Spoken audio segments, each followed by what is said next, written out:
Konnichiwa! Welcome to the Jandals in Japan podcast. Kia ora, Catherine. Are you keeping warm today? It's Keeping warm. very cold this morning. Isn't it? I mean, I've come back from New Zealand in the thick of summer to Tokyo and it's very cold here. Yeah. Looking at my temperature, it's -2 here at 11 a.m. That is pretty much a record, I think, for cold weather here in this part of Fukushima. I don't think I've ever experienced anything like that in the 20 Wow. years I've been here. So, yeah, and I think for Tokyo too, right?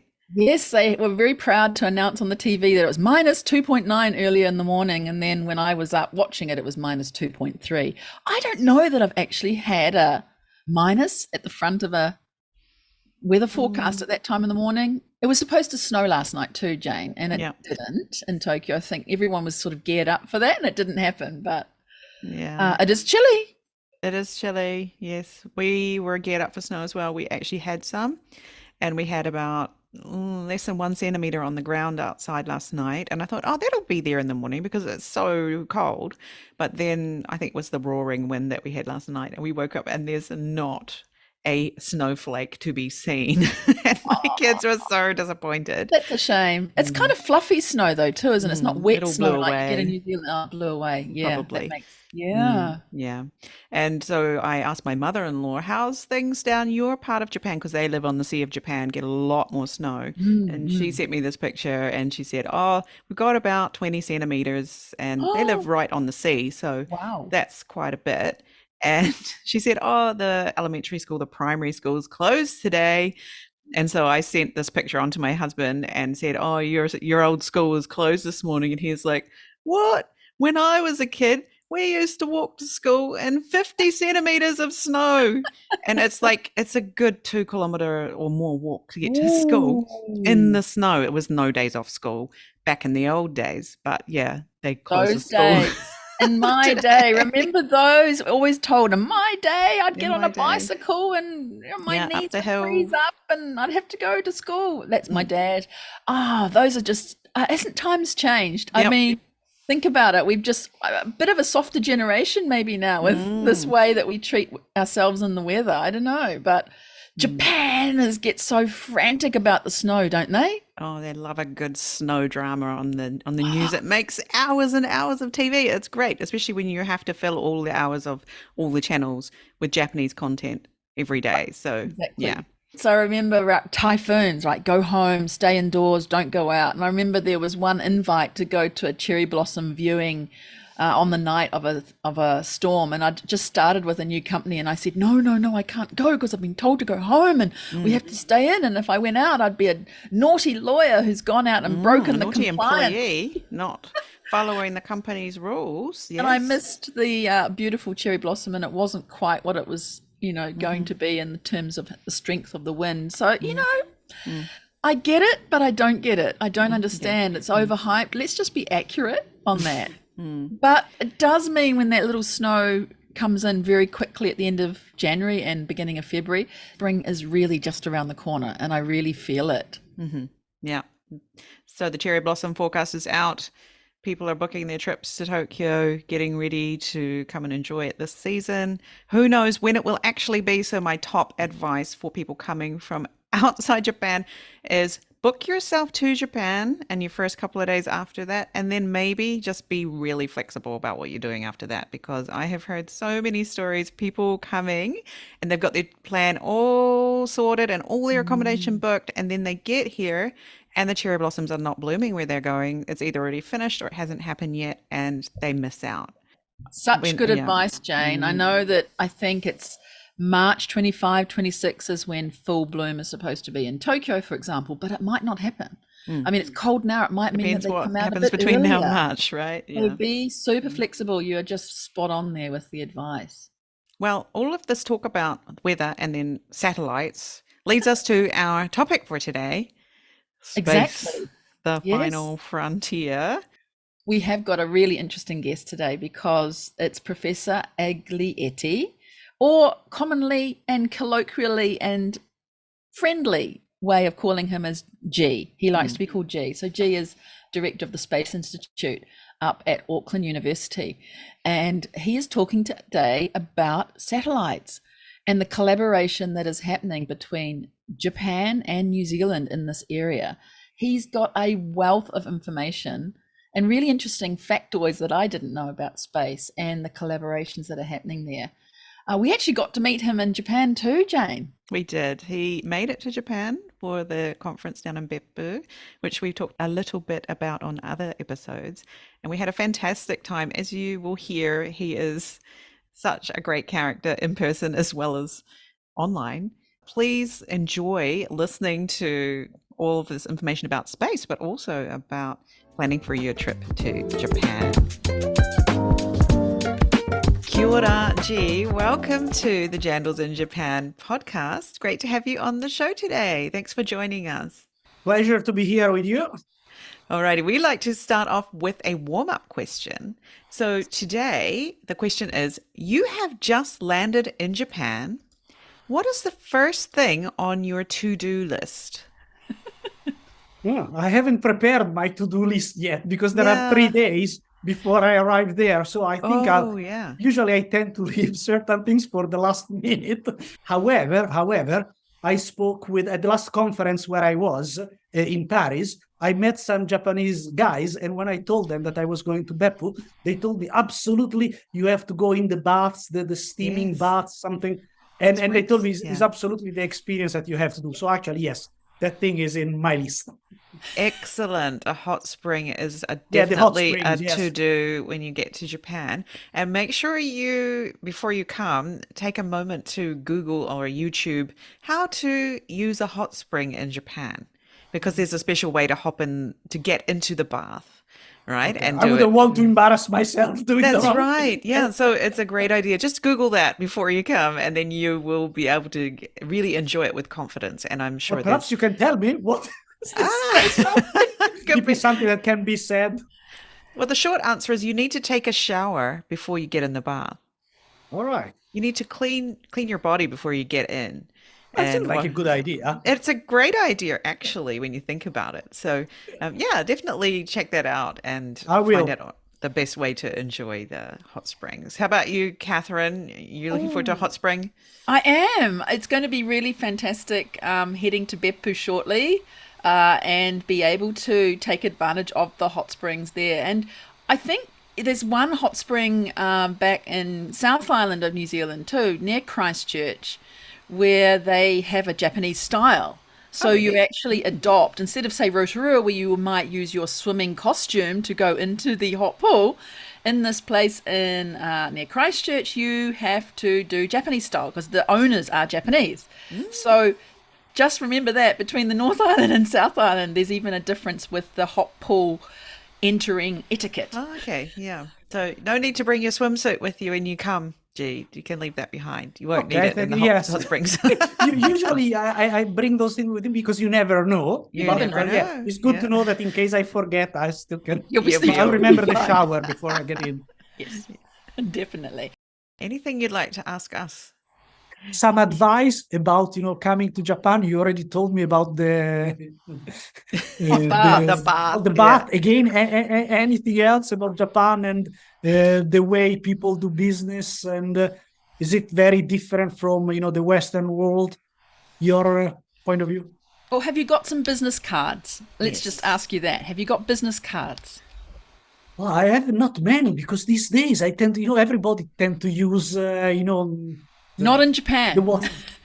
That's your job today. After we finish talking, get yourself cards. I think I've left, but not many, maybe 20, 30. You need 100. You'll need 100.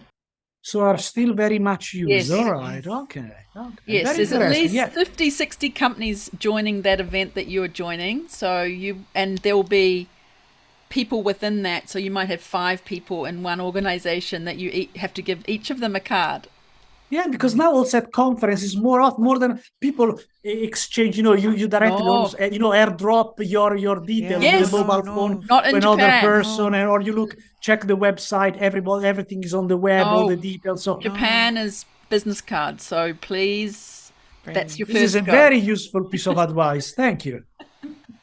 And pack your suit. Don't forget to pack your suit. Yeah. That will be actually, that will be good, because in Europe, every day I went to work, I was going with, suit and tie and so on. I arrived here, and a couple of times I came in a university with a suit and tie, and people looked at me as if I was coming from a different planet. Yeah. Everybody was in shorts and flip-flops. So I have all these suits and ties that I'm not using. Chance to bring out your beautiful Italian design suit and ties, and bring it pocket handkerchief and bring them to Japan. You will use them. Don't worry about it. I'm glad. Yes, that's I'm glad good to points. hear that. I'm glad to hear that. Also, you might like to think of a couple of a few little New Zealand gifts. There might be something you might like to bring to give to certain people you might meet. And just having a little thing, even a lapel pin that's got a New Zealand thing, or something small. Food is often quite good, small chocolates or something that you might find someone looks after you especially well. Tucking a few of those things in your suitcase never goes amiss. Thank you. Also, again, not being a New Zealander, I'll need some advice from people what would be a good little present. But yeah, thank you. Good. Yeah, especially I've heard that Whittaker's chocolate has a new high quality brand. If you bring some of that, I think that will go down very well. Or anything that's individually wrapped when extra plastic is also very good for handing out. So individually wrapped. Whittaker's chocolate things are very appreciated. And Japanese people do really like Whittaker's chocolate. When I give it to people, they say, I thought there was no foreign chocolate that I would like. I only like Japanese chocolate, but that was really good. And so they do like that. So very okay. Thank you. No, really useful pieces of advice. Yeah. Well, we're looking forward to seeing you on the ground here when you get to Japan. So make sure you look for us in the crowd at the conference. And we actually got to meet G at the conference in Beppu. Have a quick listen to his takeaways from our time there together. You'll hear a slight difference in the audio quality since we recorded this in the ryokan in Beppu. Well, G, it's great to see you here in Japan. Yeah, great to see you too. Yeah. Welcome. Gosh, it's been a busy 4 days. Is it 4 days you've been in Japan? Yes, indeed, 4 days, and I loved it. It's really great so far. So what kinds of things have surprised you about Japan? Like, you had some thoughts maybe before you came here, but what's been the reality for you? Has it been fun? Yeah, well, it has been fun, but one of the things that really surprised me, and in a positive way, was really the food. I loved it, and I don't know, I find it strange that there aren't so many Japanese restaurants abroad. Usually you find, the sushi places, but there is much more than sushi, and it's been really a good surprise that the variety of things that you can find. What in particular did you like out of the food?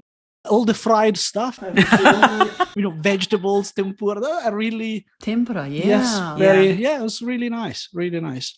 And also the meat, I think I had really wonderful meat.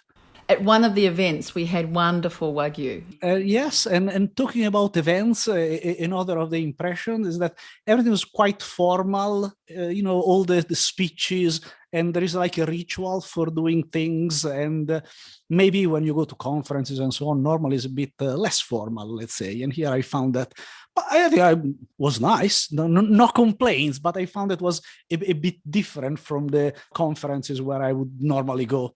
And did you find those tips that we gave you with the wearing your suit and bringing some business cards? Yes, lots of business cards, I have to say. Yeah, that was, and also the suits, I would say 99.9% of people tend to wear dark suits. Yeah, I've seen, again, everybody dressed very formal, in the conference. Again, much more formal than in, the typical conference that I would normally attend. It's good to be on the side of caution, right? Dress more formally. Oh, yeah, because it's always very easy to, you take the tie off and so on. And so you can, also downgrade. I don't know if it's the right term, but you know what I mean. Whereas if you are, scruffy dressed, it's a bit difficult to go the other way around. Yeah, go formal, and then you see, and then you can, again, maybe remove your tie, but I think it's better to stay on the caution and be nicely dressed. And we hear that you're a bit of a fan of the hot springs now. Yes, that was quite an experience. And the other thing that was a bit strange for me was the showering before. I don't know if you can say in the Western world where you have the shower, standing up, but there is this, you have to sit, and you don't sit on, let's say, like a normal chair. You sit on these very small chairs that they look out of the kindergarten. You're squatting down, and it's strange because you see, grown men curled on this little chair as if they'd been stole again from the kindergarten and showering. So that was quite, you can say, also entertaining, let's say, but you have to do a good job of washing yourself before you then go in the hot spring. Temperature of the water is really, well, at least the one where I went was really nice, hot, but not too hot. And you can, again, then stay there, talk to, the other people. And it's quite an experience, I have to say. Yes, again, also there is this ritual on the towel that you are supposed to bring, wear, and everything goes in a certain way. But I think it's relatively easy to pick it up from what the other people are doing. You see what they are doing, and then you try to do the same. And in my case, it went all right. So I think it's not too difficult. Did anything surprise you about Japan that you had in your mind before you came, but when you arrived, it was quite different? Here where we are, not too many people spoke, English. And also for me, English is not the first language, as probably you can gather from the accent. But, now normally when I travel, wherever you go, hotels and so on, usually people speak English, okay, you can have good communication. And in a couple of moments, we were really stuck and we had to rely on the technology, Google Translate and so on, because it was really tricky. And instead, my assumption was that, it would have been absolutely no problem. And, everybody was, would have been able to speak, a good English. But I would say don't make that assumption, because again, a lot of people actually do, but then you can get stuck somewhere unexpectedly. And so maybe have a plan B.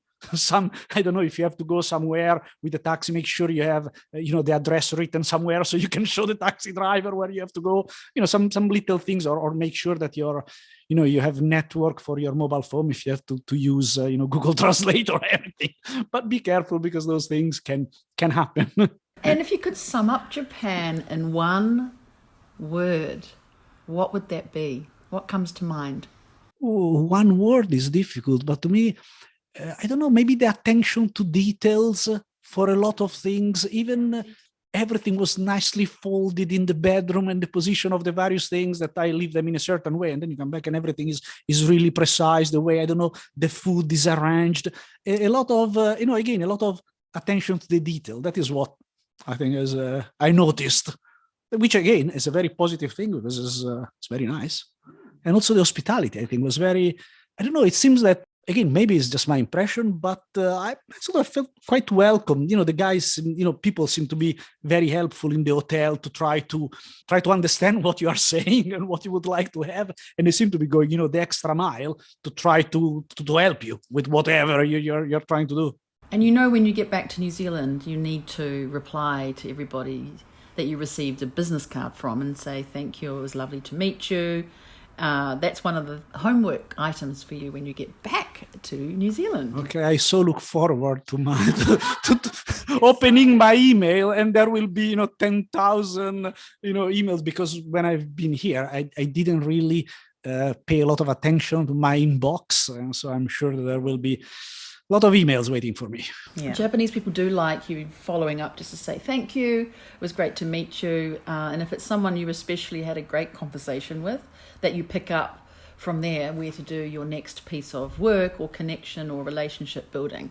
Mm-hmm. So that's another recommendation for you if you have some time to do that when you get back. No, I think it's good advice indeed. Well, I have to thank you for the hospitality, because it has been great. And again, I really loved it. We'll see you again, hopefully in New Zealand this time. Yes, hopefully next time in New Zealand. Okay. Right. Bye. Bye. Bye. Okay, that was fun. Now let's get back to the episode.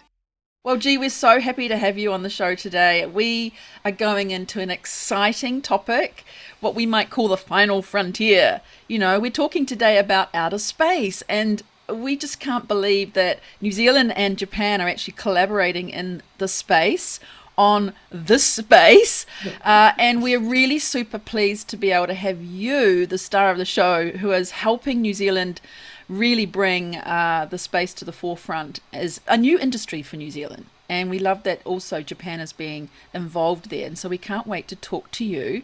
We have too many questions to ask, but we hope we can narrow it down. So first up though, now you've answered that amazing warm-up question, we're going to put your full bio into the show notes later, but tell us about yourself. How on earth did you come to be in New Zealand, and what are you doing now with the Space Institute?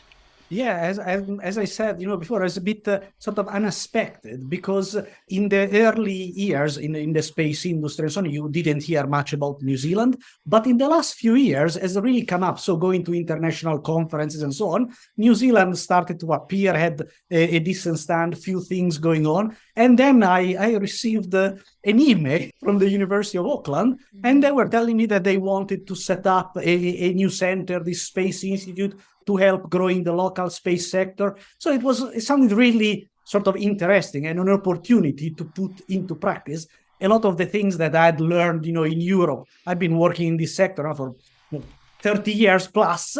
And again, in New Zealand was really a great opportunity. There was this sort of end-to-end possibility, because there is a local launcher, as I'm sure Rocket Lab. Not many countries around the world have the capability to actually, put satellites in orbit. And at the same time, the fact that the country is relatively small, you can get things done a bit in a much more agile way that perhaps you could do it in Europe, where there is, a huge space sector, very well developed, a great ecosystem. But because it's so mature, if you want, maybe agility is not the what you would use to characterize it. So it seemed like a great opportunity. My family was thrilled at the idea. I don't know if you realize, but New Zealand has got a great press actually around the world. People have really a high, great opinion about the country and so on. And so we were all quite curious. I came here for an interview because I was going to a conference in the US. I was already halfway through. And so they told me, well, as you are already in the US, perhaps you can do the other quarter of the globe and come and see us. So I did. Yeah. And again, I liked the place. And again, it was a great opportunity to put into practice a lot of the things that I'd learned, to make a good contribution. And so I said, yeah, let's go. Wow, you must be adventurous though too. I mean, getting an email from the University of Auckland, where is that? What are they? Why do they want me? There was an element of that, because in my position, I was the director of the Surrey Space Center at the time, and you receive emails from all over the place proposing you various things. So this was was a bit unexpected, also really completely the other side of the world. But because I again going to conference and so on, I saw that there were activities going on here in New Zealand, in Australia, and so on. I was curious, and again I've been around in Europe in various places and so on. And I thought, yeah, why not? Wow. And so when did New Zealand actually start getting into the space industry? And you talked about Rocket Lab. What are the timeline there? Yeah, we heard it, from, let's say I'm talking now from myself in Europe, Yes. Maybe 2017, that is when Rocket Lab actually made the first, launch that was a test. That is when we started hearing, and then 2018, I started actually the business. So it was in those years that, the perception maybe changed, because before a lot of people had this idea of New Zealand, like mainly, primary industry, very rural and so on. And instead there's a growing realization that actually there was a high-tech sector, and, there is much more to the country that maybe, just was people think again, primary industry, kettles and stuff like that. Yeah, so if Rocket Lab launched in 2017, it must have been around for a while before that, though, right? So yeah, it took some time, because clearly you don't do these things in 75 minutes. But what's great, Peter Beck had really a great vision for New Zealand had a lot of good ingredients. Again, the fact that from here you could launch and you don't have a busy sky with aircraft as you have, for example, in the US. Right. That clearly, you have all the, authorization. You have to stop, the air traffic sort of, you can't launch sort of whenever you want. Then in New Zealand, there was also, big industry, composite, carbon fiber, and so on, because of all the yachts. So that was available, and rocket being done made in carbon fiber was good that that kind of industry was already here. So then the idea to use electric pumps for the engine, some little things, various little things came together, and he saw the opportunity. And again, it took a few years, clearly, but then I guess also the discussions with the government that then they led to the creation of the New Zealand Space Agency, because clearly, you want to launch a rocket from New Zealand, put satellites in orbit. You can't just need an agency. There has to be some you need an agency, authorizations, and you need licenses laws and that regulations. Yeah, and I tell you, New Zealand seems to be, again, quite light touch, because with these things, is always tricky. On one hand, you don't want to over-regulate and then produce like a straight jacket. But on the other hand, you don't want to be, let's say, free for all, and then you have this Wild West situation. So I think that the agency did a good job to try to strike the balance between these different needs. It feels a little number 8 wire. Have you heard that expression before, G, about that is innovation? Something useful for all the situations. Yeah. Well, I am a biker, so I have a motorbike, and I have that kind of thing, because every now and then things go wrong and you have to fix. This kind of thing that helps in a lot of different situations. Exactly, but just that composite carbon fiber comment, we're going from the sea and the yachting industry in New Zealand to the sky, and being able to produce this kind of but ultimately, the materials, for structures, my background is in actually structures, mechanical stuff. So ultimately, you can use composites like carbon fiber to build boats or build rockets. I'm not saying that they are the same thing, but the basic technologies, the basic stuff is the same. So if you are, I don't know, a person that has been working in the yacht industry, building boats in carbon fibers, and then you have to go and build rockets in carbon fiber, you'll need to figure out a few things. But, the bulk of the knowledge is there. All the supply chain is there. Brilliant. Incredible. Also now, because ultimately, the space sector is a relatively, porous. You have people coming from different areas, entering, this sector, and then also going to work in different areas. It's very multidisciplinary, as you can imagine, both on the technical point of view, but also in other areas like, lawyers, all the kind of things that you need, to get the business going. It's not just, the technical people, the engineers, but also all what there is around. Insurances, all the business, it's not just, the technical stuff. You need much more than that. Wow. Gosh, I mean, also you work internationally, because your website, we had a check of that beforehand, and it talks about working with both national and international establishments. And we heard that you've been having some really great success with Japan. Japan has a multi-billion-dollar space project. It's a big sector that New Zealand is collaborating with. And we know it's been going on, but we don't really know much about it. And we know, G, that you will have that, because apparently it started back at the joint summit in 2019, just on the Rugby World Cup in Japan, and Jacinda Ardern was here, and former Prime Minister Abe and her had a chat, as you do at the high level. With the two country bosses got together and talked about this bilateral relationship and how it could work with space. And then I think that moved forward. There was obviously lots of different things happening in between. But in 2021, I believe an agreement was signed, and Japan and New Zealand are now collaborating. Can you tell us more about what happened there and what's going on? Yeah, well, again, first let me start saying that, in the space sector, a lot of the work is really international cooperation, because although there are certain projects that are relatively small scale, and now you can also do small things like CubeSats and so on within a university on your own, but most of these more substantial projects are cooperations between different countries. It makes much more sense, because they are, again, large scale enterprises. They need significant funding. So to work together it makes sense all the time. And New Zealand and Japan also share some, for example, some of the concerns, let's say the sustainability of the space environment, for example, the problem with the space debris. Before coming here, actually, I worked, a significant amount of time in this area. From the UK, we also launched a mission to demonstrate some of these technologies for the removal of space debris. And actually, some of the people that worked with me there in the UK then ended up working from Astroscale in Japan, that is the main partner for us now in New Zealand to work with.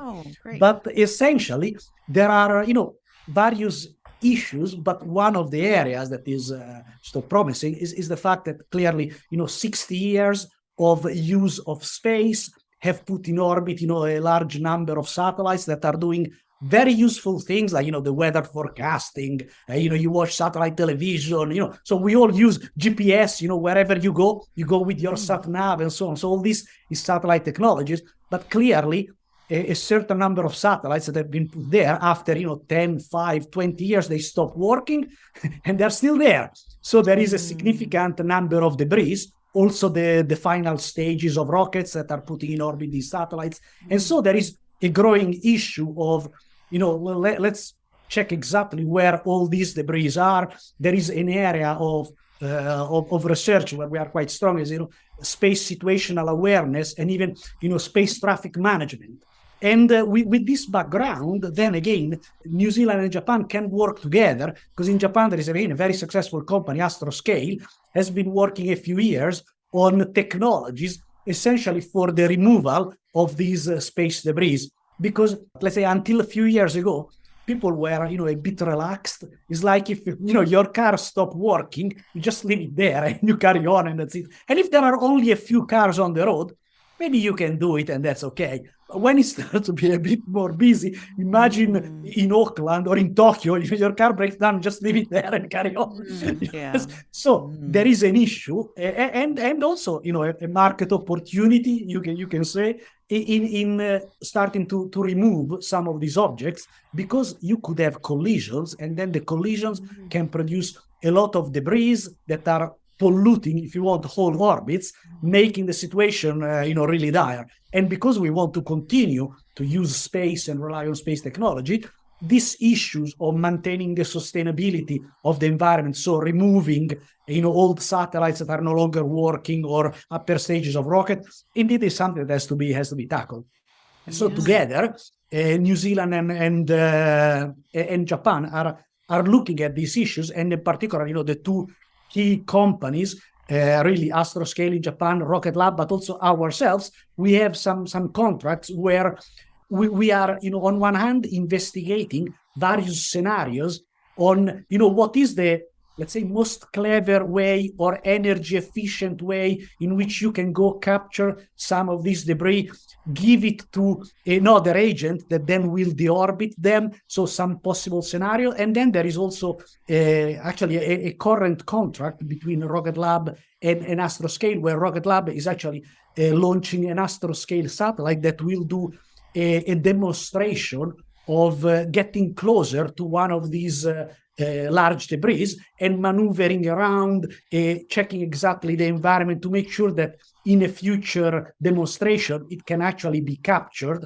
and then deorbit. But as you can imagine, it's not that simple. So it is necessary to do some of these technology demonstration missions. And the area of the technology demonstration is also one of the things that we are doing here at the Space Institute, because you can have, good ideas about a new technology in space and so on, but it's necessary that you check it out, okay? And you can do all the simulations you want here on the ground and have mathematical model and testing, but the real proof of the pudding is if it works really in space. And so to do these kind of in-orbit demonstrations is really important. So there will be one next year, I think, is planned, where again, Astroscale satellite will be launched by the Rocket Lab Electron rocket to perform again these operations.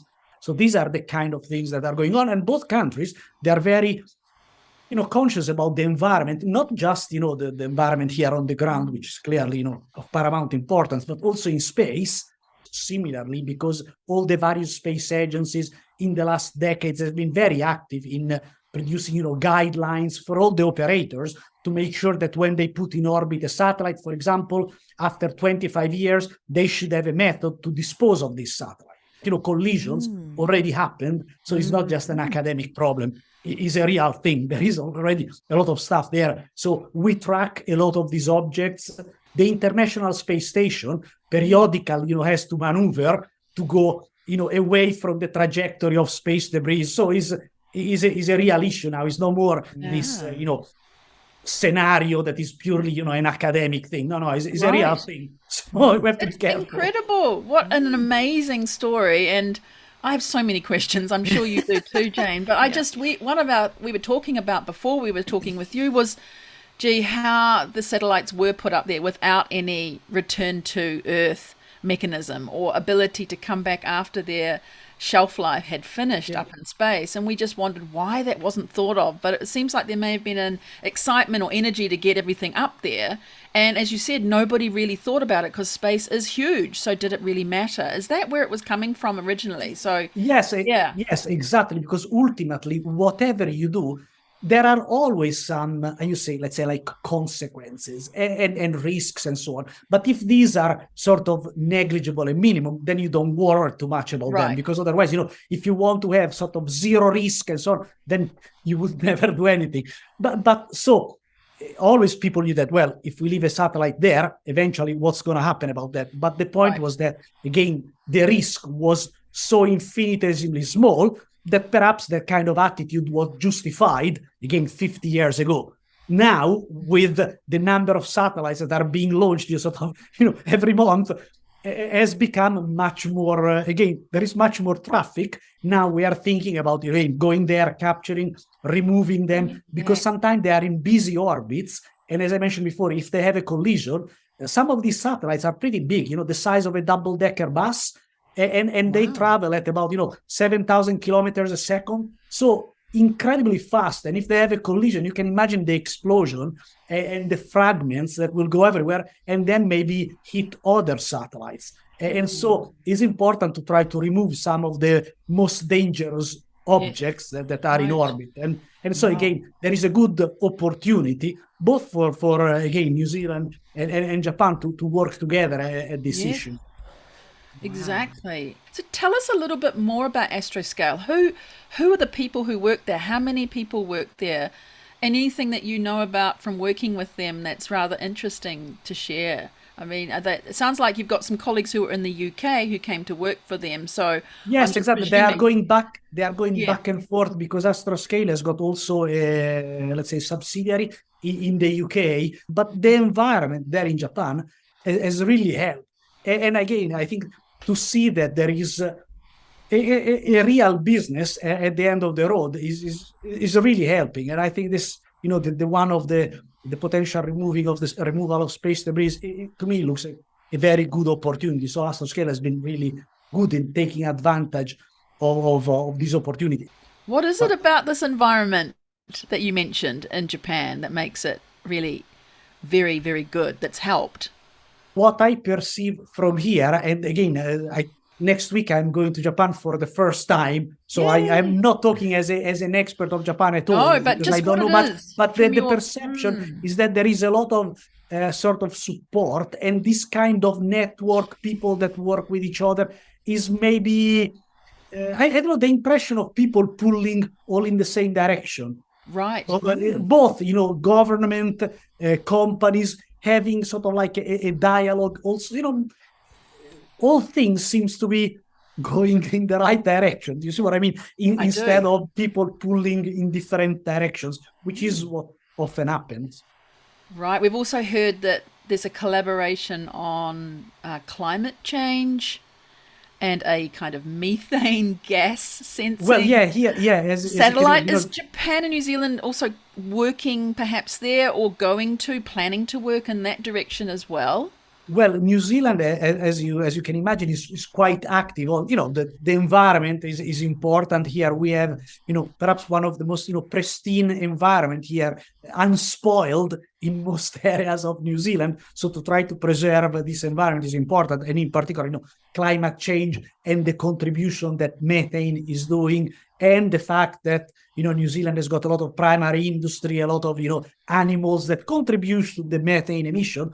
For New Zealand was quite important to actually do some real steps. As New Zealand started to work again in the international scene, was important to show a signal of the commitment. So the space agency decided to partner in this mission that is MethaneSat. And the Space Institute actually is going to run the operations for the duration of this mission. That should be about 5 years, but most probably will last longer. And essentially, the satellite is actually an American satellite.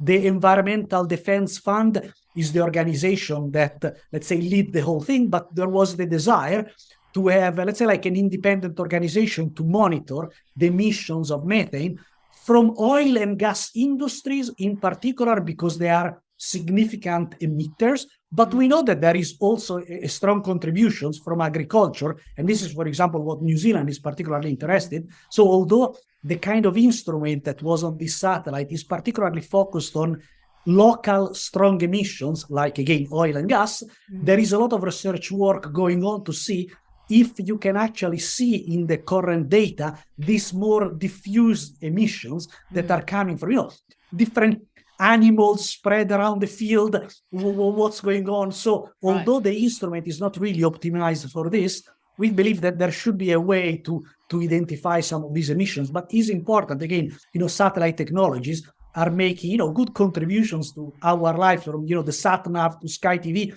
but also monitor the environment. And in particular, with climate change, satellites give you that view of the globe that you don't really perceive when you are here on the ground. You look at your area, you look at your city, but from a satellite you can see the whole picture, and so some of the things might look much more scary. And you see how what we do has really influenced, the whole planet. I don't think that Japan is directly involved, but we have started some discussions, and I hope I'll have more when I go over there, because we share, both countries are sort of, islands. We have, similar issues. We have, rivers, coasts, monitoring certain situations in both countries are similar. We have, active volcanoes, these kind of things. And so there might be the possibility to develop, some missions together, because as I was mentioning before, in the space sector in particular, when you do projects together, in most cases, all the countries can share the benefits, but only pay a fraction of the cost. For example, what I mean is that if you have a satellite, orbiting around Earth, this satellite is going to pass over New Zealand only for a certain amount of time. The rest of the time will pass on top of a lot of other countries. And so if you share this resource when you are, let's say, not using it, but with another country, then the other country can have almost, let's say, like full use of the asset when they need it. And so, you can really share the cost, and then both countries can use the asset completely when they need it. So going forward, New Zealanders who are looking at space and thinking, wow, I'd like to be part of that, what would you recommend they Well, listen, get I worked all the time across between university and industry, with the fitting one foot on one side, one foot on the other one. And I have to say that because this involvement, in universities and so on, I'm a great believer in having the right education, although you can enter the space sector and people are mobile from a lot of different directions. So it's not mandatory that people follow, a classic career of, an aerospace discipline, as it could be, you study aerospace engineering and then you end up working in an aerospace company and so on. That's quite a classic path. There are a lot of different paths. To me, that is an easier bet if you are really focused that you want to go and work in the space sector or aerospace sector. Person in studying law could then do projects where they investigate, I don't know, the legislative framework that there is around issuing licenses for satellites or whatever it is. So it doesn't need just be a technical engineering thing. Could be a lot of different type of domains and careers, but it really helps if you start to engage and understand what the problems are. Also, people that are studying in other areas of engineering, mechanical or electronic, if they can choose projects that bring you closer sort of to the sector, maybe projects in partnership with companies that are working in the sector. This is, for example, one of the things that we are doing as a space institute, as we try to grow the sector. The other thing that I always tell my students is that sometimes you have a degree in aerospace engineering, but then you also discover completely different sectors. And I have even people that did PhDs with me and so on that end up working even in banking, because ultimately the kind of skills that you learn dealing with space system, the kind of the mathematical models that you develop, ultimately you can apply them to a lot of different things. So as we can have people coming into the space sector, coming from areas like mathematics or law, similarly people that had this maybe education in space technology and so on, then can go and work in a lot of different areas because they have learned sort of how to handle certain tools that then can be applied to a lot of different domains. Really interesting. And we heard, on the subject of students, in particular between New Zealand and Japan, we heard that the New Zealand Space Agency had applied to JAXA, right, the Japan Aerospace Exploration Agency, to create the outreach program. New Zealand students could compete in international space competitions. Is that happening? And tell us more if you know about that. Yes, there are a lot of countries that are participating. So it's really good for students to get out from their normal, university class and so on, and start to engage with groups from, the rest of the world. And some can be, competition, but it's also cooperation, understanding how other people work. I can think of only a few projects in my life where it was just, an organization doing it. In most projects, there are various organizations and various countries working together. And so the more you learn to deal with people with different ideas, different accents, but, completely different approaches, the better. Any future trends or dreams for Space Institute that you can again, I hope that we will manage to do a nice mission with Japan. In particular, again, I'm also quite keen on the environmental side, monitoring the resources, the landscape. As I said, New Zealand and Japan, they share a lot of commonalities. And so I hope that we will manage to find, enough ground together. So again, we can put together a mission useful for both countries. Fantastic. Yeah. Anything. Thank you for having me in your podcast. It was a pleasure chatting with you too.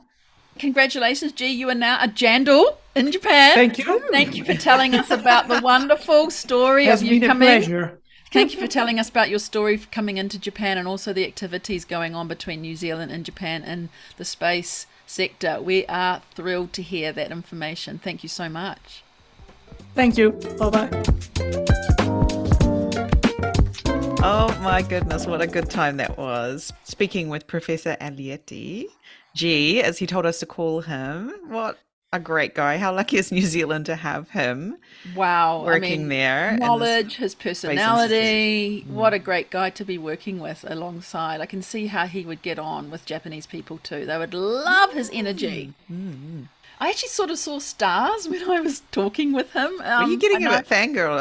I was very fangirl. I also just sort of, I could feel I was in space and I had these visuals of satellites. What was happening? Yeah, I kind of got that as I was talking to him because his descriptions were really full on and I loved the way he went into detail like he did. And it was really the G show and Jane and Catherine were sort of tag-ons. today, but we hope everyone really enjoyed the fact that he went into such depth and could let us know about the amount of debris that's up there, the size of satellites, right? And how this has to actually happen. And that New Zealand and Japan are collaborating on it. Wow. Be a tidy space Kiwi. Be a tidy space Kiwi, Jane. Yeah. God, you're good with these things. How do you, I was wanting to say that, but I was like, no, hang on. To be a tidy space Kiwi. And yeah, so many opportunities for New Zealanders coming up. You people who are, or maybe you're already in an industry, you could start working on projects around space if you're interested. If you're already you're a lawyer or an engineer of some sort or something. Or you're someone who's doing sustainability. You are talking about sustainability day in, day out. Environmental this is exactly what it is. It's all about this. And I loved how he called out that there are, you think New Zealand's so far away from everywhere. What a long way to go to get there. Yes, and exactly. That's the real benefit. He said it's not a busy sky. In New Zealand, they can do all of these things. It's got all the good ingredients. So how can you do more in that area, right? Students, other people in the future, and think about ideas, Kiwis, that you can use. Look at that material, composite carbon fiber that works for yachts. It's working in space too. What else is there? Yeah, brilliant. That can do that. And it's all about collaborations, isn't it? It's not about trying to do it yourself and then... That was clear. You've got to be collaborating, and it's great to see more collaborations happening internationally. So go out there and get it, New Zealanders. That's what I have to say about that. I would say that too. Oh my goodness, how amazing. Yeah, he talked a lot about supporting each other, sharing costs, using your collaborators, and there's just so much going on there that can be collaborated, cross-pollination, learning how to work together, and being able to do it at distance, still online. So that's where a lot of it's happening. Wow. What do you think about his tips for getting into the space industry? Like, we want some more young New Zealanders and young Japanese to get into this industry for our future. I thought his ideas were great because you didn't have to go down the pure track, but also you can do that. There are other ways in, right? Law, science, medicine, not only food, technology, whatever. Aerospace engineering, which is also very good, obviously a good way to do it. I thought those were great tips as well. Brilliant. I'm really looking forward to seeing more New Zealanders taking up positions in this area of space exploration and environmental protection of our sky. So keep an eye out for more wonderful jandals coming to you in the next episode. That's all for now. See you. Bye.